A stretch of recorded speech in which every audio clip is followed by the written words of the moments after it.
Hello friends, welcome to modulation. मेरा नाम है रजनीश और एंशिएंट इंडिया के इस लेक्चर सीरीज में हम देख रहे थे, हमने इंडस वैली सिविलाइजेशन, वैदिक पीरियड, ये सब और महाजनपद के बारे में मैंने आपको बता दिया था। आज हम पढ़ने वाले हैं महाजनपद के बीच जो सबसे स्ट्रॉन्गेस्ट एम्पायर बन के खड़ा हुआ, जिसका नाम है मगध। ठीक है, महाजनपद के बाद मैंने आपको बताया था कि मगध जो है वो एक तरह से सबसे the Magadha empire emerged victorious. तो आज हम मगध के बारे में और राइज ऑफ मगध के बारे में पढ़ेंगे। ठीक है, तो देखिए सबसे पहली चीज है कि दो चार किंग, जाहिर सी बात है, मान के चले आप कहीं पे भी, जैसे वर्ल्ड कप आप देखते हो 10 टीमें खेल रही हैं, ठीक है, लेकिन जीतेगा तो कोई एक, सीधी सी बात है। तो जहां भी जिस भी जगह पे एक एरिया था, ये यूपी और बिहार का जो एरिया था उस समय, हम देखते हैं 6th सेंचुरी बीसी से 4th सेंचुरी बीसी तक। अब जहां भी ज्यादा लोग, अगर मान के चले ज्यादा पावरफुल लोग जहां भी ग्रो कर जाएंगे तो आपस में लड़ेंगे, ऑब्वियस सी बात है। अब आप देखो इंडिया, चाइना, पाकिस्तान, यहाँ पे लड़ाई हो रही है ना बहुत ज्यादा।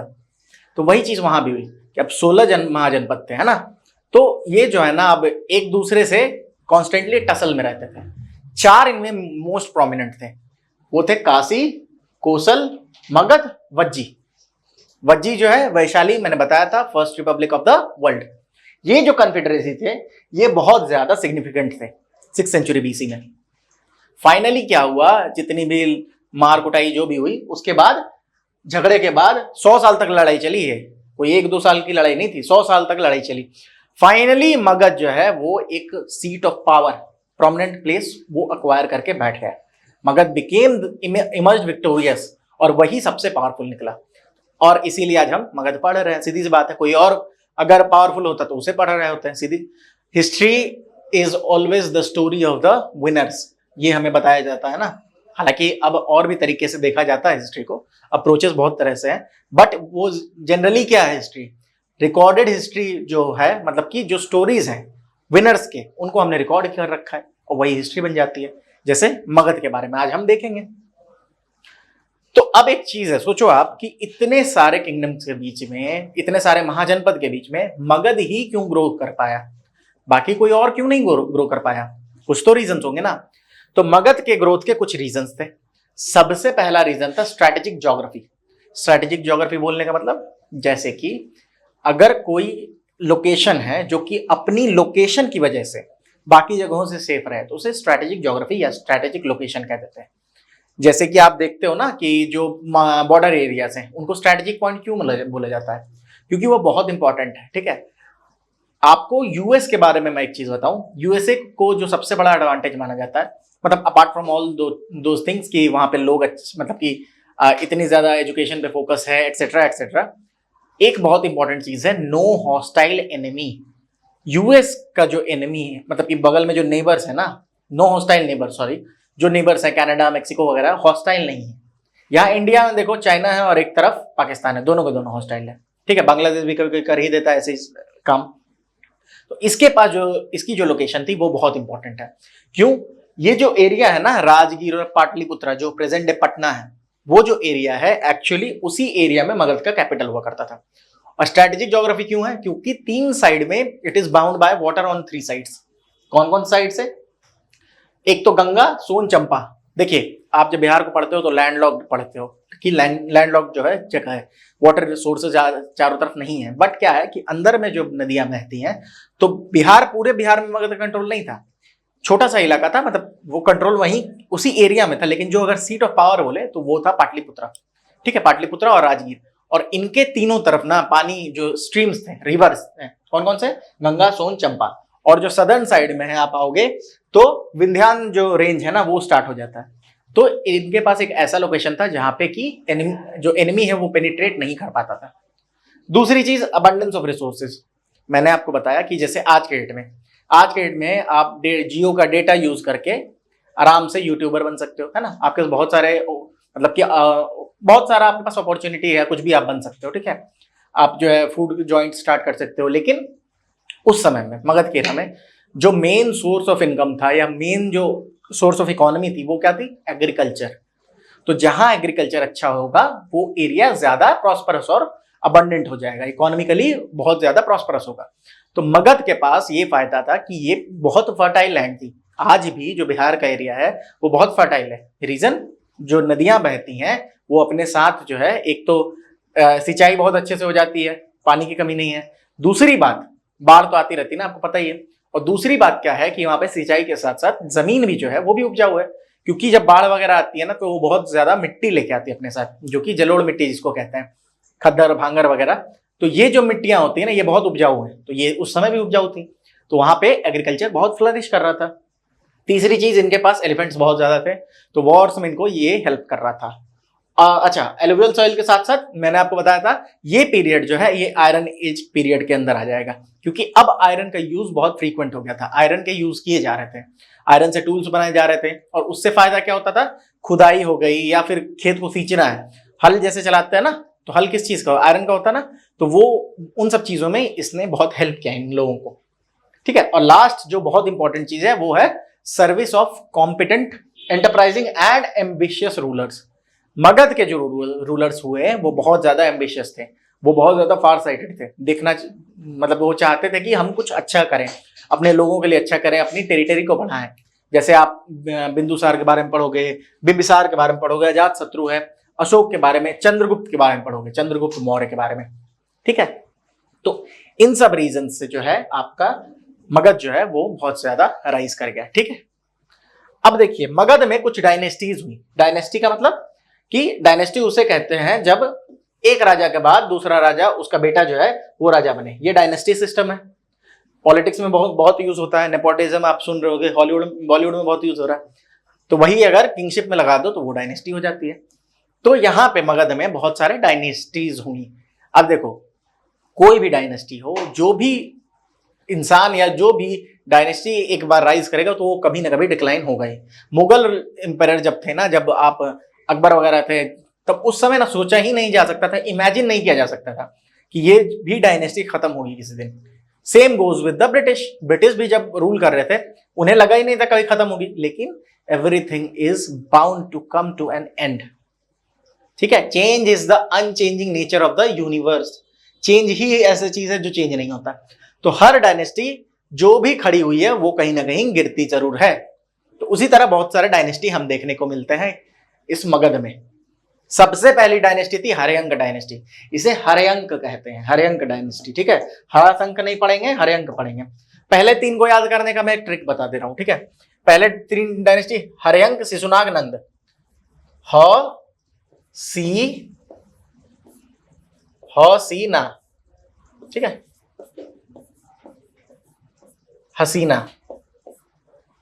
हसीना से आपको याद हो जाएगा हर्यंक, शिशुनाग और नंद। तो ये तीन के लिए आप याद करने के लिए इसको यूज कर सकते हो। ठीक है, बाकी बाद अपना भी कुछ बनाओ यार। चलो, पहली डायनेस्टी मगध की हर्यंक डायनेस्टी। इसके फर्स्ट रूलर कौन थे? बिंबिसार। और अंतिम रूलर कौन थे? नागदस्का। नाग ने डस लिया है, ठीक है, तो नागदस्का इनका नाम था। हर्यंक डायनेस्टी का एक एक वर्ड जो बोल रहा हूं वो एक एक क्वेश्चन है। ठीक है, which is the first dynasty in Magadh? तो Haryanka. Who was the first ruler of Haryang dynasty? Bimbisara. Bimbisara was the ruler of which dynasty? Haryanka dynasty. तो इस तरह से याद रखना है। लास्ट रूलर नागदस्का, नाग ने डस लिया। और कैपिटल कहां था? राजगृह। राजगृह मतलब राजगीर का जो एरिया है आज के टाइम में, इसको गिरिवराज भी बोलते हैं। एक चीज याद रखेंगे, हर्यंक डायनेस्टी में एक रूलर हुआ करता था जिसका नाम था उदयन, UDAYIN, उदयन। इसने अपने कैपिटल को ट्रांसफर किया था राजगीर से पटना, पाटलिपुत्र जिसको बोलता है, पाटलिपुत्र, राजगीर टू पाटलिपुत्र। तो अगर आपसे क्वेश्चन पूछा जाए कि who was the first ruler who made Pataliputra as their capital, as his capital, तो याद रखेंगे उदयन नाम, जो कि हर्यंक डायनेस्टी का था। ठीक है, सेकेंड जो डायनेस्टी आई वो कौन सी आई? शिशुनाग। शिशुनाग डायनेस्टी अपने फर्स्ट रूलर के नाम से चली। फर्स्ट रूलर इसका शिशुनाग था। ठीक है, बचपन में ही नाग बन गया था ये। ठीक है, तो शिशुनाग डायनेस्टी। और लास्ट कौन है इसका रूलर? महानंदिन। महानंदिन, ये इसकी भी कैपिटल राजगीर थी। ठीक है, दो राजगीर, बाकी सब पाटलिपुत्र, ऐसे याद रखेंगे। हंसी जो है ना, राजा के ऊपर हंस दो, राजगीर में मतलब हर्यंक और शिशुनाग, यही दोनों इनकी कैपिटल थी राजगीर, बाकी सबके पाटलिपुत्र मगध में जो थे।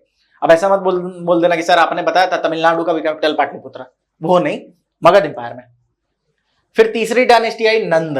ये है फर्स्ट रूलर थे महापद्मनंद, अंतिम रूलर थे धनानंद, कैपिटल पाटलिपुत्र। नंद डायनेस्टी में जब धनानंद जब किंग बने तो इसी समय अलेक्जेंडर सिकंदर वो भारत आया था, उसने आक्रमण किया था भारत पे इसी समय, धनानंद के समय। ठीक है, आगे मैं चलूंगा तो और भी चीजें आपको बताता चलूंगा। तो धनानंद वो रूलर था जब ग्रीक जो किंग थे, जो कि अलेक्जेंडर थे, वो आए थे भारत। ठीक है, तो धनानंद, कैपिटल पाटलिपुत्र। इसको खत्म करने के लिए जो इंसान स्टेप अप हुआ, उस इंसान का नाम था चंद्रगुप्त मौर्य, और उसने मौर्य वंश की स्थापना की, चंद्रगुप्त मौर्य। इस तो मौर्य वंश की स्थापना चंद्रगुप्त मौर्य ने की। अंतिम शासक या लास्ट रूलर वाज बृहद्रथ, नाम याद रखेंगे बृहद्रथ। ये क्वेश्चन पूछ देंगे, आप लोग मुंह खोल के जीभ निकाल दोगे एग्जाम में, इसीलिए याद रखोगे बृहद्रथ, कैपिटल पाटलिपुत्र। फिर आए शुंग डायनेस्टी, जब बृहद्रथ को मार दिया गया तो पुष्यमित्र शुंग, ये फर्स्ट ब्राह्मण डायनेस्टी है शुंग, ये फर्स्ट ब्राह्मण किंग था। क्योंकि ब्राह्मण आपको पता है ब्राह्मणों का काम क्या था, वर्णाश्रम में अगर आप देखोगे तो सबसे ऊपर ब्राह्मण आते थे, दे वर द एजुकेटर, उनका काम था एजुकेशन देना, और जो क्षत्रिय थे उनका धर्म था राज करना। बट पुष्यमित्र शुंग ने फर्स्ट ब्राह्मण डायनेस्टी बनाई और ये शुंग डायनेस्टी। अंतिम रूलर इसके थे देवभूति, देवभूति। ठीक है, कैपिटल सीधी सी बात है पाटलिपुत्र। इसके बाद जो डायनेस्टीज आई शुंग के बाद, शुंग हमने देख लिया है, उसके बाद आई dynasty Kanva dynasty. Kanva dynasty के पहले राजा थे वसुदेव कण्वा, अंतिम राजा थे सुशर्मन कण्वा, और कैपिटल तो आपको पता ही है पाटलिपुत्र होना ही है, सबके पाटलिपुत्र है, सिर्फ दो के नहीं है, हसीना हासी हरयंग और शिशुनाग के कैपिटल राजगीर थे, या गिरिवराज भी कहते थे। शुंग डायनेस्टी, कण्वा डायनेस्टी बता दिया, पहले रूलर वसुदेव कण्वा, अंतिम रूलर सुशर्मन कण्वा। याद करना पड़ेगा, क्रैम करना पड़ेगा, there is no other alternative.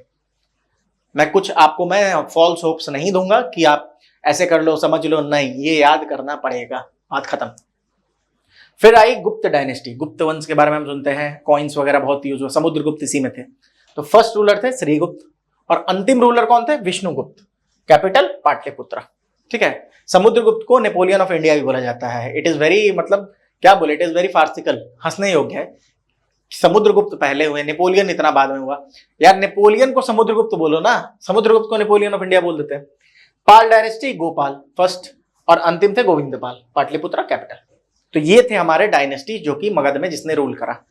अब इनमें से एक डायनेस्टी सबसे इंपॉर्टेंट है, वो है मौर्य वंश। तो मौर्य वंश को हम थोड़ा सा अच्छे से समझ लेते हैं। हुआ क्या कि धनानंद जो है वो अपने आप को बहुत बड़ा तीसमार खां समझता था, हीरो था बहुत बड़ा अपने घर का। ठीक है, इंजॉय करते रहता था, लेविश लाइफ जीता था, जैसे आप देखते होगे आजकल इंस्टाग्राम पे जैसे एक्टर्स वगैरह जीते हैं ना, वैसे ही जीता था वो। उसको वो कल की चिंता करता ही नहीं था। ठीक है, तो हुआ क्या कि एक जो प्रोफेसर थे उस समय, जो शिक्षक थे तक्षशिला यूनिवर्सिटी में, तक्षशिला यूनिवर्सिटी कहाँ, अपना आज के डेट में अगर आप देखोगे तो अफगानिस्तान वाले एरिया में पड़ता है, उस बॉर्डर पे पड़ता है। ठीक है, और एकेमेनिड याद रखोगे, एकेमेनिड, तक्षशिला यूनिवर्सिटी किसने बनाई थी, तो एकेमेनिड याद रखोगे, ACHAEMENID।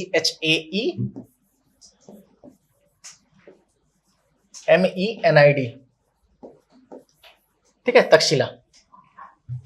चलिए, तो फिर उसके बाद क्या हुआ कि तक्षशिला यूनिवर्सिटी से एक प्रोफेसर उठ के आए और उन्होंने धनानंद को बताया कि अरे बेवकूफ, ऐसे नहीं बोला होगा, लेकिन उन्होंने समझाया कि देखो ऐसी बात है कि अलेक्जेंडर आ रहा है भारत, और उसका काम क्या है, वो हर जगह जाके कब्जा कर लेता है।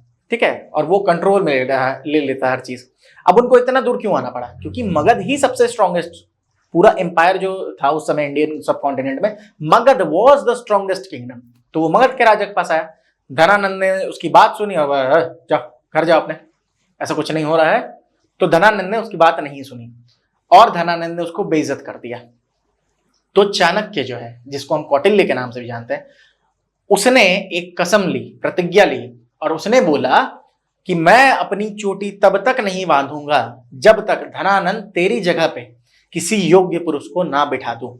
और एक इंसान के अगर आप देखो कि उसने अगर कुछ ठान लिया है तो उसने वो करके दिखाया, and that is very much applicable in your case too. आप भी जो करना चाहते हो कर सकते हो, बशर्ते काम करो उस पर। तो चंद्रगुप्त कौटिल्य ने काम करना स्टार्ट किया, चाणक्य ने, और उसने एक लड़का ढूंढ निकाला जिसका नाम है चंद्रगुप्त। उसे धीरे धीरे बड़ा किया, बहुत सारी कहानियां उससे रिलेटेड। बोला जाता है कि चाणक्य ने बचपन से ही चंद्रगुप्त को थोड़े थोड़े मात्रा में विष देना स्टार्ट कर दिया था, जहर, क्योंकि उस समय विषकन्या बहुत चलती थी, और अगर थोड़ा थोड़ा विष बचपन से ले रहे हो तो जहर का असर उतना ज्यादा आपके ऊपर होगा नहीं, सीधी सी बात है। ऐसा माना जाता है कि चंद्रगुप्त की बीवी ने एक बार उनका खाना खा लिया था और वो मर गई थी, ठीक है। दीज आर ऑल स्टोरीज, ठीक है। लेकिन ये तो सही है कि उसको विष दिया जाता था शुरू से, ठीक है। और एक और कहानी है कि ये लोग चंद्रगुप्त लड़के भागे थे, बच गए थे, ये जीत नहीं पाए थे, तो ये एक जंगल में चले गए। अब जंगल में जो है ये एक कुटिया मिली इसको, उसमें एक बूढ़ी औरत थी, तो ये उसके पास बैठे, तो उसने खाना दिया इनको, खिचड़ी बना के दी। इन्होंने क्या किया कि बीच में हाथ लगाया खाने के लिए, हाथ जल गया इनका। तो बुढ़िया ने समझाया कि बेटा पागल हो क्या, बीच में जाओगे तो हाथ जलेगा ही, पहले साइड साइड से खाओ। तब चाणक्य को ये बात समझ में आई और फिर उसने साइड साइड से मारना शुरू किया और तब जाके सेंटर को कब्जा किया। फाइनली धनानंद को हटा के चंद्रगुप्त मौर्य राजा बना, ठीक है। अब ये चीजें हमें कहां से पता चलती हैं, है ना। ऐसा तो है नहीं कि उसने रिकॉर्ड करके और वॉइस नोट भेजा होगा या वीडियो बना के अपलोड किया हुआ है यूट्यूब पे कि देखिए मैं हूं चंद्रगुप्त मौर्य। तो सीधी सी बात है, उसके कुछ सोर्सेज होंगे। दो तरह के सोर्सेज मिलते हैं, लिटरेरी, आर्कियोलॉजिकल। तो लिटरेरी सोर्सेज क्या है, इंडिका एक बुक है जो कि मेगास्थेनीज की है, कौशल सर ने भी ये आपको कवर करवाया होगा। तो मेगास्थेनीज की बुक इंडिका है। मेगास्थेनीज एक ग्रीक एम्बेसडर था। जब अलेक्जेंडर मर चुका था तो उसके बाद वहां जो किंग बना सेल्यूकस निकेटर। सेल्यूकस निकेटर मतलब इसके अलेक्जेंडर के ही इसमें था, मतलब कि उसी के सेना में था, तो वही किंग बना। और सेल्यूकस निकेटर का एम्बेसडर था ये मेगास्थेनीज, ग्रीक एम्बेसडर। इसने एक किताब लिखी थी इंडिका। इससे हमें पता चलता है मौर्य वंश के बारे में। अर्थशास्त्र कौटिल्य ने लिखी, कौटिल्य मतलब चाणक्य। चाणक्य नीति सुनते होगे ना, चाणक्य। अमित शाह को भी चाणक्य बोला जाता है, क्यों? क्योंकि बोला जाता है कि वो बहुत अच्छे से स्ट्रेटेजाइज करते हैं। तो Chanakya was a master strategist. तो और इसको कौटिल्य का ही नाम चाणक्य था। अर्थशास्त्र जो बुक है, कंफ्यूज नहीं करना है, अर्थशास्त्र is mainly about the administration of a state. अर्थशास्त्र आप इकोनॉमिक्स से जोड़ दोगे नहीं, उसमें बहुत सारी चीजें हैं। मेनली ये राजा को, राज्य को कैसे चलाना चाहिए उसके बारे में है। और एक और बुक है जिसका नाम है मुद्रा राक्षस, जो कि विशाखदत्त ने लिखा है। ये 3 बुक्स लिटरेरी सोर्सेज हैं जिससे हमें मौर्यन पीरियड के बारे में, मौर्य एम्पायर के बारे में पता चलता है। कुछ आर्कियोलॉजिकल रिसोर्सेज हैं, जैसे पाटलिपुत्र में चंद्रगुप्त का महल मिला है, वुडन पैलेस, ठीक है। और कैपिटल क्या था? पाटलिपुत्र ही था, याद रखना। और अशोकन इंस्क्रिप्शन जितने मिलते हैं, अशोक ने बहुत सारे पिलड़ गड़वाए थे, ठीक है। मतलब हर चौक चौराहे पे उसने पिलड़ गड़वा के कुछ कुछ लिखवा दिया था, तो वो हमारे अशोकन इंस्क्रिप्शन बनते एक तरह से। हर चौराहे पे नहीं करवाया था, ठीक है, कहने की बात है। चंद्रगुप्त के बारे में थोड़ा हम 2-3 लोगों के बारे में जान लें। चंद्रगुप्त को ग्रीक सोर्सेज में सेंड्रोकोटस बोला जाता है, सेंड्रोकोट्स। ग्रीक लिटरेचर में इसे बोला जाता है सेंड्रोकोट्स। ग्रीक लिटरेचर क्यों? एम्बेसडर आया था ना मेगास्थेनियस, और इसने ही यही पहला किंग था मौर्यन एम्पायर का। तो he laid the foundation of the Mauryan empire in 322 BC, 322 BC, with the help of Chanakya, जो कहानी मैंने आपको सुनाई। इसको यूनिफिकेशन ऑफ नॉर्थ इंडिया के लिए क्रेडिट दिया जाता है, first unification of north India. Northern part of India को इसने कवर करा था। इसने सेल्यूकस निकेटर को हराया था, जो कि ग्रीक एम्पायर था अलेक्जेंडर के बाद, और इसकी बेटी से शादी भी कर ली थी इसने, ठीक है, पसंद आ गई होगी। बिंदुसार। और भी पहले के जमाने में ना मैरिज का बहुत सारा मतलब होता था, जैसे उस समय पॉलीगमी जो है प्रेवलेंट थी कि एक राजा के 3-4 रानियां हुआ करती थी। उसका एक रीजन ये भी दिया जाता है कि जैसे मान के चलो एक राजा है, वो मान के चलो दिल्ली का राजा अगर सपोज करें कि लॉस एंजलिस की रानी शादी कर ले, तो दिल्ली और लॉस एंजलिस के रिश्ते अच्छे हो जाएंगे। तो रिश्तों को कंट्रोल करने के लिए ये किया जाता था, ठीक है। अब बिंदुसार, ठीक है, जो लोग दिल्ली में अपने आप को राजा समझ ही रहे होंगे अभी, ठीक है। तो बिंदुसार को एमित्रोचेट्स बोला जाता है, जिसको कि संस्कृत में अमित्र घात कहा जाता है, डिस्ट्रॉयर ऑफ फोर्स। फो मतलब एनिमी, ठीक है। और इसके बारे में एक चीज मैं आपको बताऊं जो कि इंपॉर्टेंट है, इसने एक एक्सट्रीम फेटलिस्टिक ऑर्डर आजीविका को फॉलो किया था। आजीविका के बारे में बता रहा हूं आपको। आजीविका जो है, जिस तरह से मैंने आपको जो स्कूल्स ऑफ इंडियन फिलोसफी बताई थी, उसी में एक तरह का ये एक अलग सेक्ट है आजीविका। इसे स्टार्ट किया था मखाली घोष ने, मखाली घोषाल ने इसे स्टार्ट किया था। इसका माथा खाली था, ऐसे याद रखेंगे। अभी बात को समझेंगे तो समझ आएगा। आजीविका क्या कहता है कि आपका जो कर्म है ना, वो किसी काम का नहीं है। कर्म के ऊपर ये फेटलिस्टिक थे, ये भाग्य को मानते थे। 2 चीजें होती है, एक कर्म एक भाग्य। हम क्या मानते हैं कि क्वेश्चन ये बनता है कि क्या सब कुछ पहले से प्री डिटरमिन्ड है, तो वो भाग्य हो गया। अगर सब कुछ पहले से लिखा हुआ तो ये भाग्य है। या फिर एक और चीज है, हम बोलते हैं ना कि इसके बाद कर्मण्येवाधिकारस्ते मा फलेषु कदाचन, जो गीता में बोला गया कि आप कर्म करें, फल की चिंता ना करें। तो कर्म प्रधान माना गया कि आप कर्म करके अपने भाग्य को बदल सकते हो, आप कर्म करोगे उसके हिसाब से आपका भाग्य लिखा होगा। ये दो चीजें हुई, कर्म प्रधान और भाग्य प्रधान, ये भाग्य को मानते थे। इनका मानना था कर्म कुछ भी कर लो, जो होना है वो होके रहेगा। ठीक है, तो ये है आजीविका। अब देखो दिमाग से खाली था, इसीलिए माथा खाली घोषाल, आजीविका स्टार्ट करने वाले माथा खाली घोषाल, माँ खाली घोषाल नाम था। ठीक है, अब देखिए ये बहुत बड़ा ना क्वेश्चन है एक्चुअली, फिलोसफी जब आप पढ़ोगे तो ये सबसे बड़ा क्वेश्चन है। और एक फिलोसोफर ने कहा है कि मैं वो कर सकता हूं जो मैं चाहता हूं, मैं वो कर सकता हूं, ध्यान से समझेंगे, मैं वो कर सकता हूं जो मैं चाहता हूं, लेकिन मैं वो चाह नहीं सकता कि मैं क्या चाहूंगा। बात समझ में आई कि ये किसी और ने डिसाइड किया कि मैं चाहूंगा क्या। ये सारी चीजें फिलोसफी में आती है। मेनली आपको याद रखना है, आजीविका मखाली घोषाल ने स्टार्ट किया था, ये फेटलिस्टिक ऑर्डर है जिसको बिंदुसार फॉलो करता था। आगे आते हैं अशोक द ग्रेट के बारे में। अशोक हमारे महान राजा थे, ये भी मगध एम्पायर के राजा थे। ठीक है, अशोक के अंदर जो पूरा पूरा कॉन्टिनेंट है ना, जो हमारा सब कॉन्टिनेंट है, इंडिया हो गया, पाकिस्तान, बांग्लादेश, आपको उसके बाद फिर आप चले जाओ ईरान के बॉर्डर के पास चले जाओ, अफगानिस्तान चले जाओ, ये सब को अशोक ने कंट्रोल किया था। सोचिए कितना महान किंग होगा। एक पावरफुल किंग इतना पावरफुल था कि उसने सबको कंट्रोल कर रखा था। सिर्फ साउथ इंडिया के कुछ पोर्शन बचे हुए थे। ठीक है, इन्होंने 261 बीसी 261 बीसी में फेमस कलिंग वॉर लड़ा था। कलिंग वॉर लड़ने के बाद इन्होंने कलिंग वॉर में जितना डिस्ट्रक्शन देखा, मैं वो जगह होके आया हूँ जहाँ पे कलिंग की लड़ाई लड़ी गई थी। तो कलिंग वॉर के बाद बहुत ज्यादा डिस्ट्रक्शन देखा, जहाँ पे बहुत बुजुर्ग लोग, बहुत बच्चे भी मर चुके थे। और उसके बाद इन्होंने बोला कि अब जो है मैं लड़ाई करके कॉन्क्वेस्ट नहीं करूंगा, अब कॉन्क्वेस्ट मैं कल्चर करूंगा, बातें समझा के किसी को मना के करूंगा, लेकिन लड़ाई वगैरह नहीं करूंगा। लेकिन ये भी बोला जाता है कि एक मिथ है। ठीक है, आजकल की थियरी ये कहती है कि इन्होंने बोला जाता है कि इसके बाद बुद्धिज्म ज्वाइन कर लिया, बुद्धिज्म को अडॉप्ट कर लिया और नॉन वायलेंस तरीके से वो चलने लगे, जबकि बोला जाता है कि बुद्धिज्म इन्होंने बहुत पहले ही इन्होंने अडॉप्ट कर लिया था। ऐसी बातें बोली जाती हैं। ठीक है, और एक और चीज तो है, मान सकते हैं इस चीज को आप, कि भले ही इन्होंने अगर इस चीज को मान ले कि कॉन्क्वेस्ट बाय वॉर नहीं करेंगे, तो इन्होंने फिर अपनी आर्मी क्यों रखी, है ना। इन्होंने अपनी आर्मी को कम नहीं किया, ना ही डिसबैंड किया, ना आर्मी कम करा इन्होंने, आर्मी वैसे की वैसी रही थी इनकी। और ये बुद्धिस्ट बने थे किसके अंतर्गत, तो मोगालीपुत्र तिस्सा के अंदर ये बुद्धिस्ट बन गए थे। इन्होंने मिशनरीज भेजे थे बुद्धिज्म को प्रोपोगेट करने के लिए। कहां कहां, अपने बेटे बेटी को भी भेजा था इन्होंने, श्रीलंका हो गया, बर्मा हो गया, सेंट्रल एशिया के रीजन में इन्होंने भेजा था। ठीक है, तो ये थे अशोक। अब मेन चीज जो है ना अशोक के बारे में, वो है अशोक का धम्म पॉलिसी जो है अशोक का, वो बहुत फेमस है। ये है क्या धम्म पॉलिसी क्या है, आप मतलब क्रूड वे में धर्म समझ सकते हो एक तरह से, लेकिन वो एग्जैक्टली वो है नहीं।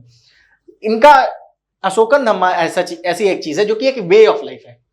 ये एक तरह से एक कोड दिया हुआ है आपको कि आपको ये सारी चीजों को मानना है, इसको फॉलो करना है। ये है अशोक का धम्मा। ठीक है, और अपने एडिक्ट्स में इसने बताया है कि धम्मा की पॉलिसी के बारे में। ठीक है, तो जो इंस्क्रिप्शन है उस पर आपको धम्म के बारे में लिखा हुआ मिलेगा। और इंस्क्रिप्शन किस लैंग्वेज में, Prakrit. Ashokan inscription are in which language, Prakrit. याद रखेंगे। धम्मा के 4 कार्डिनल पॉइंट्स हैं, क्या क्या आपको फॉलो करना है, ये इंपॉर्टेंट है। ठीक है, 4 कार्डिनल पॉइंट्स ऑफ धम्मा, मतलब सीधी सी बात है, आपको क्या करना है क्या नहीं करना है, यही है धम्मा। पहला पॉइंट है टॉलरेंस। ठीक है, मतलब किसी के स्टैंड पॉइंट को टॉलरेट करना है। अगर वो आपके अगेंस्ट कुछ बोल रहा है तो आपको उसकी बात को समझनी है, ऐसा नहीं है कि चप्पल लेके चढ़ जाओ। ठीक है, दूसरी चीज है नॉन वायलेंस। ठीक है, नॉन वायलेंस सीधी सी बात है कि आपको वायलेंट नहीं होना है, फिजिकल इंजरी नहीं करनी है, you have to absorb violence. ठीक है, तीसरी चीज वेलफेयर, सबके अच्छाई के बारे में सोचना है। और फोर्थ चीज है गुड कॉन्डक्ट। गुड कॉन्डक्ट के अंतर्गत आता है रेस्पेक्ट फॉर एल्डर्स, उनकी बातों को मानना, अच्छे से सबको ट्रीट करना। तो ये 4 कार्डिनल पॉइंट्स है अशोक के धम्मा के। फिर 2 चीजें हैं अशोक की, एक है एडिक्ट्स, एक है इंस्क्रिप्शंस। ठीक है, ये बहुत इंपॉर्टेंट सोर्स मानी जाती है हिस्ट्री की। ठीक है, मौर्यन पीरियड के हिस्ट्री के बहुत इंपॉर्टेंट सोर्स है इनकी एडिक्ट्स और इंस्क्रिप्शन। ठीक है, इनको 2 तरह से इनको जो है ये किया गया है, कैटेगराइज किया गया है। एक तो major and minor rock edicts, पत्थर है उस पर लिखा हुआ है। ठीक है, पत्थर है बहुत बड़े बड़े, उसमें कुछ कुछ लिखा हुआ है, मैं अपनी आंखों से देख के भी आया हूं। दूसरी चीज है major and minor pillar edicts, pillar है उस पर कुछ कुछ चीजें बनाई हुई है। तो ये 2 तरह की चीजें हैं। ठीक है। और ये कौन कौन सी जगह से मिलते हैं आपको? मेरठ, कौशाम्बी, सांची, सारनाथ, लौरिया नंदनगढ़, लौरिया अरराज, रामपुर, लुम्बिनी, नेपाल, नेपाल तक गए थे समझ लो। और जो गैंजेटिक वैली है उसमें आपको मिलते हैं। इन सब जगहों से इनके इंस्क्रिप्शन और एडिक्ट्स पाए जाते हैं। अब आप इस चीज को देखो, आप इसको देखो ध्यान से, थोड़ा इस फिगर को देखेंगे ध्यान से। ये क्या है आपका? हमारा जो नेशनल एम्बलम है वो यही है ना। ये कहां से लिया हुआ है? ये एक्चुअली सारनाथ में जो पिलर है ना अशोक के, अशोक का एक पिलर है सारनाथ में, वही है ये बुल कैपिटल। इसमें एक फ्लावर टाइप का बनाया हुआ है, उसके ऊपर एक जो है ये चक्र है, अशोक चक्र है। अशोक चक्र बोलते हैं ना, याद है जो फ्लैग में है। तो ये सारनाथ से लिया हुआ है, याद रखेंगे इस चीज को। दिस इज वेरी इंपॉर्टेंट कि ये अशोक के सारनाथ पिलर से लिया हुआ है नेशनल एम्बलम, ठीक है।